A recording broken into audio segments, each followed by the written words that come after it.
कुढ़नी विधानसभा उपचुनाव को लेकर केंद्रीय मंत्री पशुपति पारस ने दावा किया है कि बीजेपी प्रत्याशी केदार गुप्ता की जीत वहां तय है। पशुपति पारस ने कहा कि वे कुढ़नी में प्रचार करने जाएंगे और वहां उनका अच्छा खासा वोट बैंक है, लिहाजा बीजेपी की जीत को लेकर कोई दुविधा नहीं है। वहीं चिराग पासवान के चुनाव प्रचार को लेकर कहा कि इसमें उन्हें कोई आपत्ति नहीं है।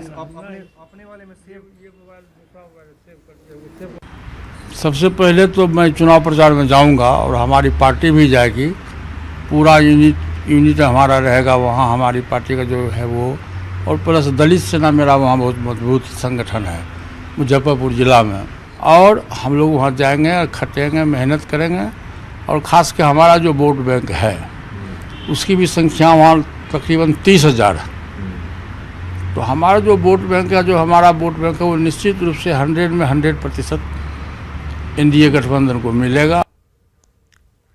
ये अपने घर की छत पर ही फल और सब्जियां उगाते हैं, महीने का 40 से 50 हजार कमाते भी हैं। इनसे सीखना है तो फ्रीडम ऐप को अभी डाउनलोड करो।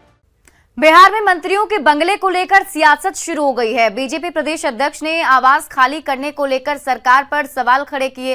पूर्व डिप्टी सीएम रेणु देवी ने न्यूज 18 से बातचीत में बताया कि मुझे नोटिस के साथ ही 2,36,000 जुर्माना देने का भी नोटिस दिया गया है। रेणु देवी ने बताया कि जब तक उन्हें रहने लायक मकान नहीं मिलेगा, कैसे वे इस मकान को खाली कर दें।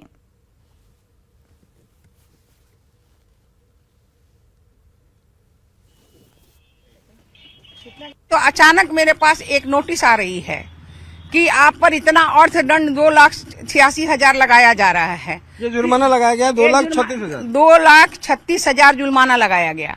हम कहेंगे भैया आप किस एरिया में जुर्माना लगा, हम तो ऑलरेडी विधायक हैं। ऐसा तो नहीं है कि हम विधायक नहीं हैं, मंत्री नहीं है, उप मुख्यमंत्री नहीं है, तो आज विधायक तो हम हैं।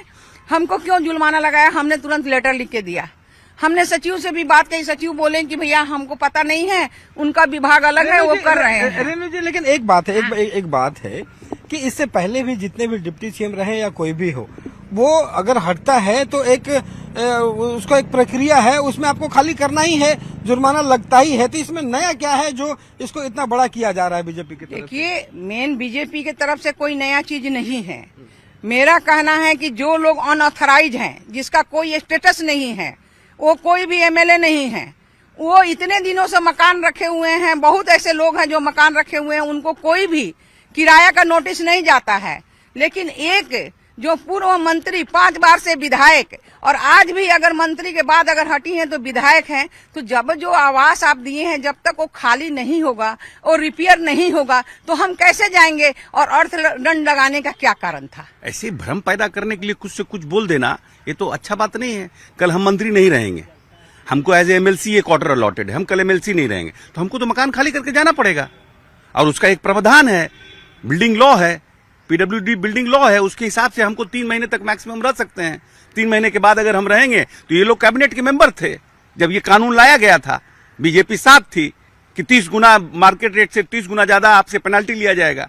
तो पेनल्टी तो सबको देना पड़ेगा। आईएएस अफसर, आईपीएस अफसर सब पेनल्टी दे रहे हैं, क्योंकि एक व्यवस्था थी कि पहले के लोग जो यहाँ पर पोस्टेड रहते थे, अफसर बाहर चले जाते थे, घर को छोड़ते नहीं थे, और फिर 4 महीना, 6 महीना, 8 महीना तक जबरदस्ती रह रहे थे, तो फिर उनका इसलिए तो ये जुर्माना का प्रावधान किया गया। या तो जुर्माना दीजिए। अब 2,36,000 रुपए जिसका जुर्माना आया है, अब इनको तो एनओसी लेना पड़ेगा। जब ये नॉमिनेशन करने जाएंगे कोई भी, तो इनको एनओसी लेना पड़ेगा भवन निर्माण से। सरकारी मकान में रहते हैं तो कहां से देगा भवन निर्माण एनओसी? हम भी तो कानून से बंधे हुए हैं, कैबिनेट में पास है, आप उसके पार्ट हैं, जुर्माना क्यों नहीं दीजिएगा? जुर्माना सबको देना पड़ेगा।